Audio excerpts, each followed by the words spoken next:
नमस्कार दोस्तों, मेरा नाम है विमल सिंह। बालाजी स्टडी अड्डा में आपका स्वागत है। तो सामान्य विज्ञान के अंतर्गत जो हमारा चैप्टर है various types of wave motion, इस पर बेस्ड हम आपको डेली 20 प्रश्न जो है वो करा रहे हैं। तो आज हम देखेंगे इसका पार्ट नंबर जो है वो 18। इससे पहले हमने देखा था इसका पार्ट नंबर 17, जो कि आपको साइड में आई बटन में पिछला वाला वीडियो मिल जाएगा। और ये वीडियो हम देखते हैं डेली दोपहर 3 बजे, तो लाइव आकर भी आप ये वीडियो देख सकते हैं। तो चलिए शुरू करते हैं।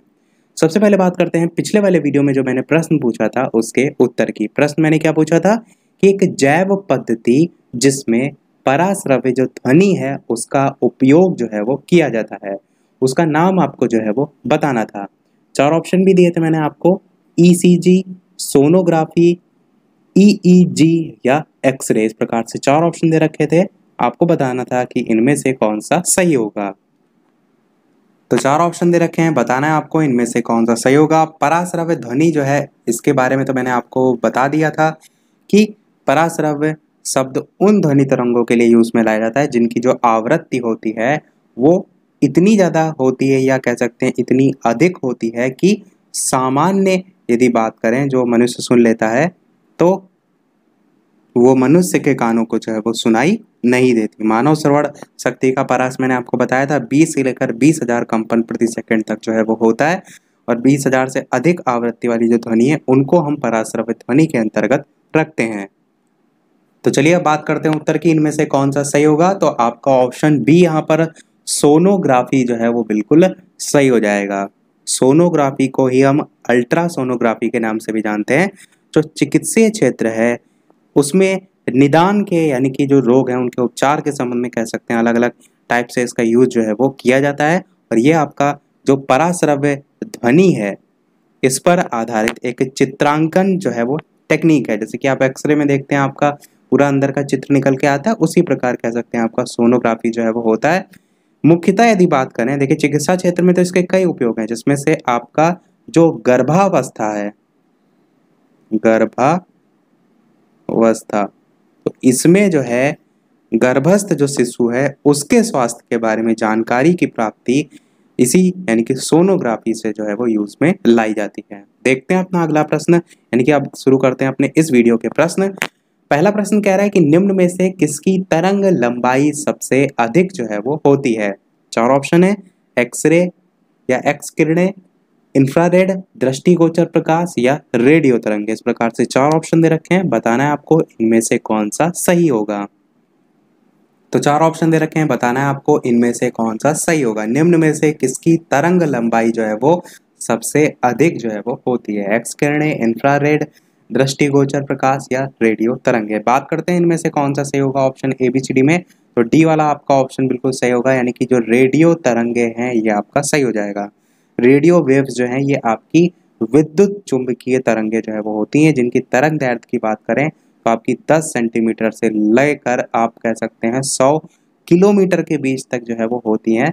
तो ये इसकी एक तरंग दैर्ध्य की रेंज जो है वो हो जाएगी, और ये आपकी मानव निर्मित भी होती हैं और प्राकृतिक भी होती हैं। तो आपका ऑप्शन डी सही हो जाएगा। देखते हैं अपना अगला प्रश्न। दूसरा प्रश्न कह रहा है कि निम्न में से कौन सी यांत्रिक तरंग है। एक्स तरंगे, रेडियो तरंगे, प्रकाश तरंगे या ध्वनि तरंगे। 4 ऑप्शन है, बताना है आपको कि निम्न में से कौन सी यांत्रिक तरंग जो है वो है। 4 ऑप्शन दे रखे हैं, बताना है आपको एक्स तरंगे, रेडियो तरंगे, प्रकाश तरंगे या ध्वनि तरंगों में से कौन सा जो है वो सही होगा। तो चलिए बात करते हैं उत्तर की, उसके बाद इसके बारे में डिटेल में जानेंगे। तो यांत्रिक तरंगे इनमें से कौन सी है, तो आपका डी ऑप्शन ध्वनि तरंगे जो है वो सही हो जाएगा। अब थोड़ा सा इसको डिटेल में जानते हैं, यहाँ से आपका एक टॉपिक क्लियर करते हैं। तरंग को यहाँ पर हम देखते हैं। तो तरंग जो है इसको मुख्यतः 2 भागों में बांटा गया है। कौन कौन से, एक तो होता है आपका यांत्रिक, जो कि आपका प्रश्न में ही जो है वो पूछा गया है। दूसरा कौन सा होता है, दूसरा आपका होता है अयांत्रिक, जो कि प्रश्न में नहीं पूछा गया है। ये 2 प्रकार होते हैं। यांत्रिक को आप इंग्लिश में क्या कहते हैं ये भी आपको पता होना चाहिए। तो यांत्रिक को मैकेनिकल वेव कहते हैं, और अयांत्रिक जो है इसको नॉन मैकेनिकल वेव जो है वो कहते हैं। शॉर्ट में मैंने M और NM जो है वो लिख दिया है। अब जो ये यांत्रिक होती हैं इनको फिर से डिवीजन किया जाता है किसमें, मुख्यतः आपकी 2 भागों में बांटा जाता है। एक आपका होता है अनुदैर्ध्य तरंगे, अनुदैर्ध्य, मैं इतना शॉर्ट में लिख रहा हूँ, आप समझ जाएंगे। और दूसरा होता है आपका अनुप्रस्थ तरंगे। तो बस शॉर्ट में इतने में आप समझ जाएंगे। तो यांत्रिक को फिर से दो भागों में बांटा जाता है, अनुदैर्ध्य तरंगे और अनुप्रस्थ। यांत्रिक क्या होता है इसको सबसे पहले बताएं। तो वे तरंगे जो किसी पदार्थिक माध्यम जैसे कि ठोस हो गया, द्रव हो गया या गैस हो गया उसमें संचरित होती हैं, वो आपकी यांत्रिक तरंगे होती हैं। इनको फिर से जो दो भागों में बांटा जाता है, तो सबसे पहली जो आपकी अनुदैर्ध्य तरंग है जिसे हम लॉन्गिट्यूडिनल वेव कहते हैं, जब तरंग गति की दिशा माध्यम के कणों के कंपन करने की दिशा के समांतर होती है, तो उन्हें हम कहते हैं अनुदैर्ध्य तरंग। और इसी का उदाहरण है आपका क्या, ध्वनि। तो बस यहाँ से ये आपका ध्वनि आया है। आपसे पूछा क्या गया था, यांत्रिक तरंग, तो यांत्रिक तरंग के अंतर्गत अनुदैर्ध्य तरंग के अंतर्गत आपका ध्वनि उदाहरण होगा, परंतु यहाँ पर डायरेक्ट जो है वो पूछा गया था। अनुप्रस्थ तरंगे क्या होती हैं, तो जब तरंग गति की दिशा माध्यम के कणों के कंपन करने की दिशा के लंबवत होती है, उसमें क्या होती है अनुदैर्ध्य में, उसमें आप कह सकते हैं समांतर होती है, इसमें लंबवत होती है। तो बस इतना शायद दोनों में अंतर है। तो अनुप्रस्थ तरंगे जो है उन्हें कहते हैं। तो ये बस आपका सिंपल सा अंतर है। यहाँ से किसी भी प्रकार का आपका प्रश्न आएगा तो इस प्रकार से इजी तरीके से कर सकते हैं। अब बात करते हैं जो आपका अयांत्रिक। अयांत्रिक जो तरंग है इन्हीं को एक अन्य नाम से भी जाना जाता है, वो आपने अवश्य सुना होगा, वो नाम है विद्युत चुंबकीय तरंगे। तो विद्युत चुंबकीय तरंगे आपने अवश्य जो है वो नाम सुना होगा। तो विद्युत चुंबकीय तरंगे ही आपका अयांत्रिक जो तरंग है उनको इस नाम से जाना जाता है। इंग्लिश में क्या कहते हैं हम इसे, तो इलेक्ट्रोमैग्नेटिक वेव्स के नाम से जो है वो जानते हैं। अब इसके बारे में भी एक लाइन में जान लेते हैं इसको, ये कौन सी तरंगे होती हैं, तो ऐसी तरंगे जिनके संचरण के लिए किसी भी माध्यम की आवश्यकता नहीं होती है, यानी ये तरंगे आप कह सकते हैं निर्वात में संचरित हो सकती हैं, उन्हें हम विद्युत चुंबकीय तरंगे जो है वो कहते हैं या अयांत्रिक तरंगे जो है वो कहते हैं। आई होप चीजें आपको क्लियर हो रही होंगी। मेन चीजें आपको चीजें आनी चाहिए। यहाँ पर प्रश्न उत्तर देखने से ज़्यादा जरूरी है कि उनसे संबंधित जो प्रश्न आपके अन्य एग्जाम में पूछे जाते हैं वो आपके जो है वो क्लियर होने चाहिए। तो सारी चीज़ें मैंने बता दी, चलिए शुरू करते हैं अब अपने अगले प्रश्न की तरफ। तीसरा प्रश्न कह रहा है कि घटना जो ध्वनि तरंगों में नहीं होती है उसे किस नाम से जाना जाता है, व्यतिकरण के नाम से, परावर्तन के नाम से, विवर्तन के नाम से या ध्रुवण के नाम से। तो चार ऑप्शन दे रखे हैं, बताना है आपको व्यतिकरण, परावर्तन, विवर्तन, ध्रुवण में से कौन सा सही होगा। बात करते हैं उत्तर की, तो आपका ऑप्शन डी ध्रुवण जो है वो सही हो जाएगा, जिसे हम इंग्लिश में पोलराइजेशन कहते हैं। POLARIZATION,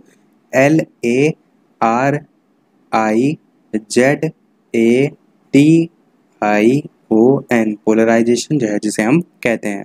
तो प्रश्न क्या कह रहा था, जो ध्वनि तरंगों में नहीं होती है, तो पोलराइजेशन यानी कि जो ध्रुवण है वो आपका प्रकाश जो है उससे संबंधित होती है, इसीलिए आपका ऑप्शन यहाँ से कट जाएगा, यानी ऑप्शन डी आपका सही होगा।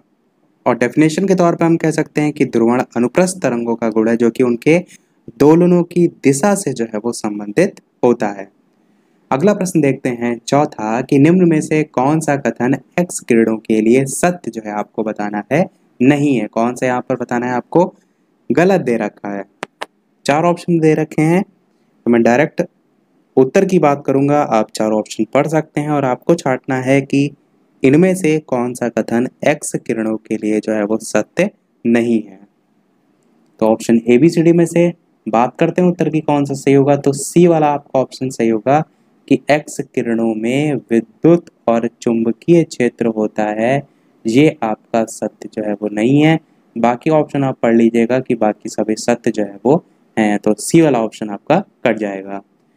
अगला प्रश्न 5 कह रहा है कि दो प्रकाश तरंगे परस्पर संबद्ध कहलाती हैं यदि उनके आवृत्तियां समान हो, आयाम समान हो, तरंगदैर्ध्य समान हो या कलांतर समान हो। बताना है आपको कि दो प्रकाश तरंगे परस्पर संबंध कब कहलाती हैं, जब उनमें इनमें से क्या जो है वो समान हो। तो ऑप्शन ए बी सी या डी में से आपको छांटना है कौन सा सही होगा। तो चलिए बात करते हैं उत्तर की, आपका option A B C D में से कौन सा सही होगा। तो आपका यहाँ पर ऑप्शन डी कलांतर समान हो, ये जो है वो सही हो जाएगा। तो दो प्रकाश तरंगे परस्पर संबद्ध कहलाती हैं यदि उनके कलांतर जो है वो समान हो। छठा प्रश्न कह रहा है कि एक रेडियो स्टेशन से 30 मीटर बैंड पर प्रसारण प्राप्त होता है। इस स्टेशन द्वारा प्रेषित वाहक तरंगों की जो आवृत्ति है वो कितनी होगी, वो जो है आपको बताना है। तो चार ऑप्शन दे रखे हैं, छांटना है आपको कि इनमें से कौन सा सही होगा। ऑप्शन ए, बी, सी या डी। तो चलिए बात कर लेते हैं option A B C D में कौन सा सही होगा। तो सी आपका ऑप्शन सही हो जाएगा, यानी कि 10 मेगाहर्ट्ज जो है आपका सही हो जाएगा। अगला प्रश्न देखते हैं सातवां कि सूक्ष्म तरंग ओवन किस प्रकार की तरंग का प्रयोग करता है। दृश्य परिसर की लघु तरंग दैर्ध्य वाली तरंग का करता है, या अदृश्य परिसर की दीर्घ तरंग दैर्ध्य वाली तरंग का यूज करता है, या दृश्य परिसर की दीर्घ तरंग दैर्ध्य वाली तरंग का यूज करता है, या अदृश्य परिसर की लघु तरंग दैर्ध्य वाली तरंग का जो है वो यूज करता है। तो चार ऑप्शन है, बताना है आपको इनमें से कौन सा सही होगा। इसके अलावा वीडियो पसंद आए तो वीडियो को लाइक भी अवश्य कर दीजिएगा, ताकि इसी प्रकार अच्छे अच्छे प्रश्न में आपको प्रैक्टिस जो है वो कराता रहूं।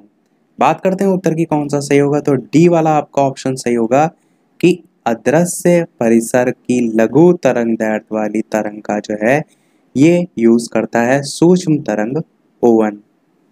देखते हैं अपना अगला प्रश्न आठवां, निम्नलिखित कथनों में से कौन सा सही है ये आपको छांटना है। पहला कथन कह रहा है कि गुरुत्वीय तरंगों की जो भविष्यवाणी है वो 1916 में अल्बर्ट आइंस्टाइन द्वारा उनके सामान्य आपेक्षिकता के सिद्धांत के आधार पर की गई थी। क्या यह सही है? दूसरा कह रहा है कि गुरुत्वीय तरंगे न्यूटन के गुरुत्वाकर्षण सिद्धांत में भी विद्यमान है। तीसरा कह रहा है कि गुरुत्वीय तरंगों को व्यक्तिकरण मापी नामक अति संवेदनशील संसूचकों के द्वारा संसूचित किया जाता है। नीचे दिए गए आपको कोड जो है उसमें प्रयोग करना है कि कौन सा जो है वो कथन सही होगा। केवल एक और तीन, या केवल एक या दो और तीन, या कह सकते हैं एक, दो और तीन। आपको बताना है कौन सा इनमें से कथन जो है वो सही है। तो option A B C D में से कौन सा सही होगा। बात कर लेते हैं उत्तर की। तो आपका दूसरा वाला यहाँ पर कथन गलत है, यानी कि आपका एक और तीन सही है, जो कि आपका पहले वाला ऑप्शन में लिखा हुआ है। तो यही जो है आपका सही हो जाएगा। ऑप्शन जो कट जाएगा वो लिखा है गुरुत्वीय तरंगे न्यूटन के गुरुत्वाकर्षण सिद्धांत में भी विद्यमान है, बस यही आपका ऑप्शन कट जाएगा। देखते हैं अपना नवा प्रश्न, निम्नलिखित में से किन तरंगों को ध्रुवीकृत नहीं किया जा सकता। अच्छा प्रश्न है। रेडियो तरंगों को नहीं किया जा सकता, ध्वनि तरंगों को, परावैंगनिक किरणों को, या एक्स किरणों को। बताना है आपको किन तरंगों को ध्रुवीकृत नहीं किया जा सकता। ध्रुवण मैंने आपको बता दिया, पोलराइजेशन अभी। तो चार ऑप्शन में से कौन सा सही होगा। बात करते हैं उत्तर की। तो आपका ध्वनि तरंगे जो है वो सही हो जाएगा। देखिए प्रश्न वही पूछा गया था, बस घुमा दिया गया है। वहां पर पूछ लिया गया था इनमें से ध्वनि तरंगों में से क्या नहीं होता, यहाँ पर तो उसको दूसरी तरीके से पूछ लिया गया। तो इसीलिए आपको प्रश्नों को ध्यान देना है कि प्रश्न किसी भी तरीके से पूछा जा सकता है। अगला प्रश्न 10 कह रहा है कि दूरदर्शन प्रसारण में चित्र संदेशों का जो संचरण होता है वो होता है आवृत्ति मॉडुलन द्वारा, आयाम मॉडुलन द्वारा, कला मॉडुलन द्वारा, या कोण मॉडुलन द्वारा। चार ऑप्शन है, बताना है आपको कि इनमें से कौन सा सही होगा। ऑप्शन ए, बी, सी या D. Option A B C D में से कौन सा सही होगा। बात करते हैं उत्तर की। तो आपका ऑप्शन बी, आयाम मॉडुलन द्वारा जो है वो सही हो जाएगा। तो ध्यान रखिए कि दूरदर्शन प्रसारण में जो चित्र संदेश होते हैं उनका संचरण आयाम मॉडुलन के द्वारा होता है। अगला प्रश्न 11 कह रहा है कि निम्नलिखित में से कौन सा एक कथन आपको बताना है सही नहीं है। पहला कह रहा है कि मानव कान की जो संवेदनशीलता है वो ध्वनि की आवृत्ति के साथ नहीं बदलती है। दूसरा कह रहा है कि ध्वनि की बढ़ती हुई तीव्रता के प्रति कान की प्रतिक्रिया लगभग लघुगणकीय होती है। तीसरा कह रहा है कि जब दो या दो से अधिक तरंगे एक ही माध्यम में चलती हैं तो उस माध्यम के किसी अवयव का विस्थापन उस प्रत्येक तरंग द्वारा हुए जो विस्थापन है उसके बीजीय योग के बराबर होता है। या चौथा कह रहा है कि अनदैर्घ्य तरंगे सभी माध्यमों ठोस, द्रव और गैस में चल सकती हैं। आपको क्या चाहना है, कौन सा सही नहीं है। ऑप्शन ए, बी, सी या डी।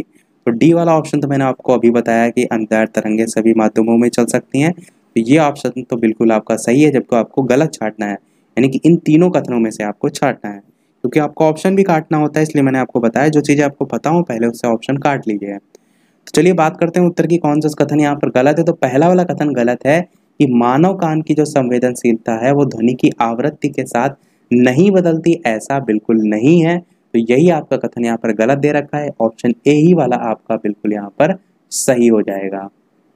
अगला प्रश्न 12 कह रहा है कि निम्नलिखित कथनों में से कौन सा एक सही नहीं है, आपको छांटना है। 4 ऑप्शन दे रखे हैं, बताना है आपको इनमें से कौन सा सही होगा। प्रश्न के देखिए ऑप्शन बड़े हैं, तो इनको देख के घबरा मत जाइएगा। क्यों? क्योंकि इस टाइप के प्रश्न की आदत आप अभी से डालेंगे तो आगे इस प्रकार के प्रश्न आएंगे तो आपको नॉर्मल लगेंगे। मैंने आपको पहले भी बताया एनसीईआरटी बेस्ड कहीं ना कहीं प्रश्नों का पैटर्न जो है वो धीरे धीरे बहुत से एग्जाम में आपको देखने को मिल रहा है, तो आपको इन प्रश्नों की आदत डालनी होगी। तो 4 ऑप्शन है, बताना है आपको इनमें से कौन सा जो है वो सही नहीं है। डायरेक्ट मैं ऑप्शन की बात करूंगा, यहाँ पर 4 ऑप्शन मैं नहीं पढ़ रहा हूँ। तो ऑप्शन ए, बी, सी या डी में से बात कर लेते हैं उत्तर की। तो पहले ही वाला देखे पढ़ने में ही आपको समझ में आ रहा है, 20 हर्ट्ज जो है उससे कम आवृत्ति की ध्वनि तरंगे पराश्रव्य तरंगे कहलाती हैं। बिल्कुल गलत है। क्यों? क्योंकि मैंने तो पराश्रव्य तरंगों के बारे में आपको बता दिया कि 20,000 जो हर्ट्ज है उससे अधिक आवृत्ति वाली जो तरंगें होती हैं वो आपकी इसमें रखी जाती हैं पराश्रव्य तरंगों में। तो बस यही आपका ऑप्शन ए वाला गलत दे रखा है, आगे ऑप्शन आपको पढ़ने की भी आवश्यकता नहीं है। 13 प्रश्न कह रहा है कि एक्स किरण के एक फोटोन जो है उसकी ऊर्जा 1 keV है, दृश्य विकिरण वाले एक फोटोन की ऊर्जा 3 eV है। इस संदर्भ में आपको बताना है कौन सा कथन सही नहीं है। 4 ऑप्शन दे रखे हैं, यहाँ भी हम डायरेक्ट उत्तर की बात करेंगे। आप तो चलिए बात कर लेते हैं उत्तर की कि इनमें से कौन सा सही नहीं है। तो यहाँ पर आपका ऑप्शन सी वाला गलत दे रखा है कि निर्वात में दोनों फोटोनों की चाल अलग अलग है। ये वाला कथन आपका गलत है और यही आपसे पूछा गया था। एक्स किरण किरण जो है उसके एक अलग से फोटोन दे रखी, ऊर्जा दे रखी है और दृश्य विकिरण की अलग से दे रखी थी और आपको बताना था कौन सा कथन सही नहीं है। तो ऑप्शन सी आपका सही हो जाएगा। 14 प्रश्न देखते हैं कि एक ज्यावक्रीय अनुप्रस्थ तरंग किसी रज्जु पर गमन कर रही है, रज्जु पर कोई बिंदु किस गति में है। 4 ऑप्शन है, बताना है आपको कौन सा सही होगा। ऑप्शन ए, बी, सी या डी में से आपको छांटना है कि इनमें से कौन सा जो है वो सही होगा। बात कर लेते हैं उत्तर की। तो बी वाला आपका ऑप्शन सही होगा कि तरंग की कोणीय आवृत्ति के समान कोणीय आवृत्ति वाली एसएचएम यानी कि सरल आवर्त गति, यही जो है आपका सही हो जाएगा। तो रज्जु पर कोई बिंदु किस गति में है, तो ये आपका ऑप्शन बी जो है वो सही हो जाएगा। अगला प्रश्न 15 देखते हैं कि दो एक समान पियानो के तारों की मूल आवृत्ति समान है। जब उन्हें समान तनाव में रखा जाता है, यदि दोनों तारों में से एक के तनाव को थोड़ा सा बढ़ा दिया जाए और दोनों तारों को एक साथ कंपित किया जाए तो क्या होगा। बहुत अच्छा प्रश्न है। विस्पंद होगा, शोर होगा, अनुनाद होगा या अरैखिक प्रभाव होगा। तो एक प्रैक्टिकल बेस्ड यहाँ पर प्रश्न जो है वो रखा गया है। आपको बताना है कि इनमें से कौन सा जो है वो सही होगा। ये हमारा जो चैप्टर है लास्ट है।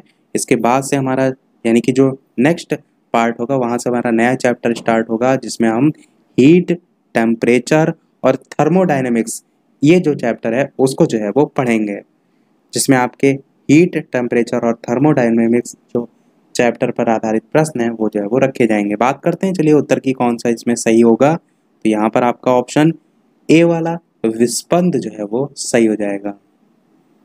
अगला प्रश्न देखते हैं 16।